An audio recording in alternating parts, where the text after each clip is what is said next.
This is a fast, beginner-friendly way to paint Ultramarines, and any Space Marine chapter. The first thing is getting everything ready. In my case, I'm working with a Space Marine primed in black. This one is an Infernus Sergeant, just to make things a bit harder today. So if you're using a regular Marine, you'll actually have an easier time than I do. You can prime your miniature with a spray can, an airbrush, or even a brush. What really matters is having a solid, even black base. Next up, today's star tool, the makeup sponge. These sponges are very cheap, and you can easily cut them to match the size you need. They also give a really nice texture on the miniature. As for paints, we're keeping it simple.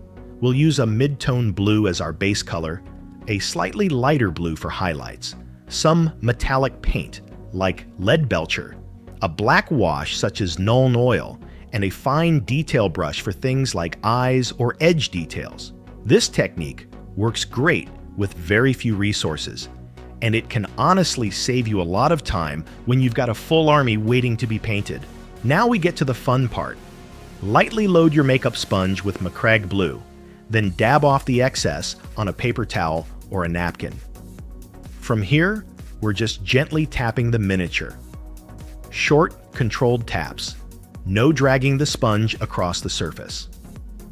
The motion is very similar to dry brushing, but instead of brushing, we're stippling. And yes, if you prefer, you could do this with a dry brush as well. What you'll get is a layer of color that doesn't fully cover everything, and that's exactly what we want. Because we started with a black base, the deeper areas stay darker, which gives us natural shading without using any washes. The key here is working in layers. It's much better to build the color gradually than to overload the sponge and lose detail. Now we'll start pushing the highlights a bit further. I'm adding a lighter blue to the mix, Calgar Blue, and using it to apply a few highlight passes. If you want to go even further, you can add a bit more of that lighter blue to create some stronger final highlights.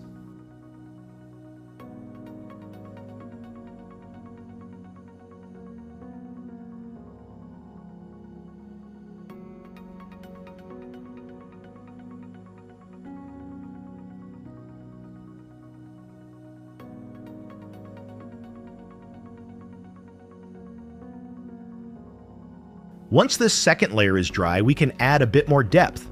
At this point, you've got a couple of options. The simplest one is using a dark blue wash. I'm using Vallejo Blue Wash, but honestly, whatever you have will work. I apply it with a medium-sized brush, letting it flow into the recesses. This helps unify the transitions between the different blues, and it also adds more volume, as the wash naturally settles into the deeper areas between the armor plates.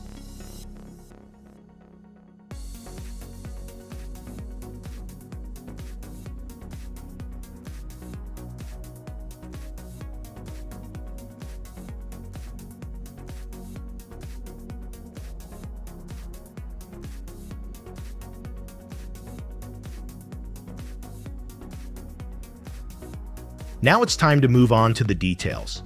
And this is where the miniature really starts to show its personality. For the metallic areas, I'm using lead belcher straight over the black base. I apply it carefully on the weapon parts and any extra metallic details the model has.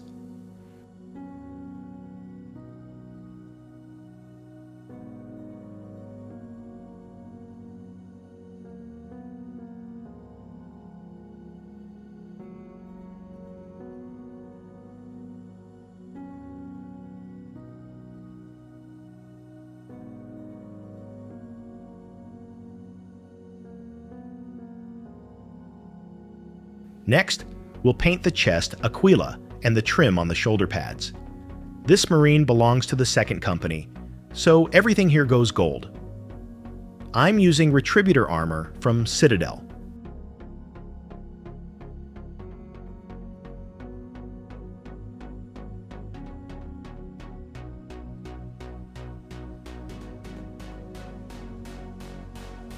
For leather areas, like pouches and weapon straps, I use a matte brown.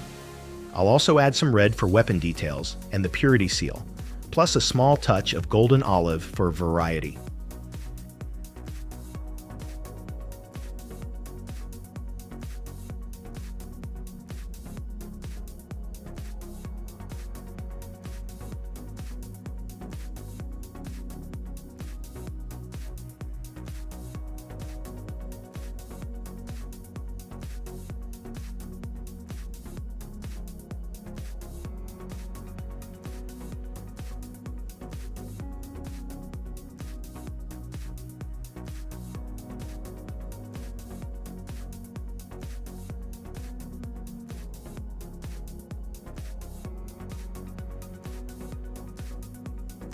To age the metals and add more volume, we'll use two different washes. Agrax Earthshade goes over the gold areas, the leather, and the reds, while Nuln Oil is used on the silver parts painted with lead belcher. These two washes knock down the shine and give the metals a more worn, realistic look.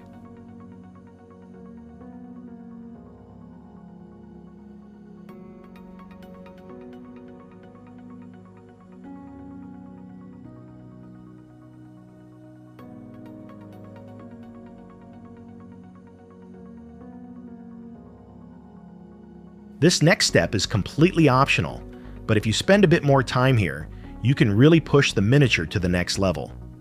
We'll switch to a fine detail brush and lightly highlight the edges that are most exposed to the light. You can either use slightly lighter versions of the colors we've already used. I like to apply these highlights as short lines and small dots. This also works great for adding a bit of battle damage, because, let's be honest, this Space Marine has definitely seen combat. Doing this adds a lot more definition on the tabletop, and if you focus only on a few key areas, you'll see that it's more than enough to make the miniature look great.